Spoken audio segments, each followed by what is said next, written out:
গ্রামের এক পুরনো বাড়ি, বহু বছর ধরে কেউ সেখানে থাকতো না। সবাই বলতো ওই বাড়িতে রাতে অদ্ভুত আওয়াজ শোনা যায়। একদিন কৌতূহলবশত রাহাত আর তার বন্ধুরা সেখানে ঢুকে পড়ল। ঘরের ভেতরে ধুলো আর জালের স্তূপ, ভাঙা জানালা দিয়ে চাঁদের আলো ঢুকছে। হঠাৎ তারা শুনতে পেল কারো পায়ের শব্দ। কেউ নেই, অথচ করিডর জুড়ে ধপ ধপ শব্দ প্রতিধ্বনিত হচ্ছিল। বন্ধুরা ভয় পেয়ে দরজার দিকে দৌড় দিল। ঠিক তখনই দরজার সামনে দেখা গেল এক কালো ছায়া দাঁড়িয়ে আছে।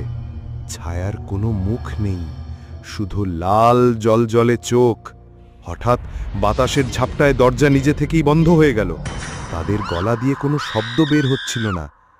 পরদিন সকালে গ্রামের মানুষ বাড়িটির দরজা খোলা অবস্থায় পেল, কিন্তু রাহাতদের কাউকেই আর খুঁজে পাওয়া গেল না।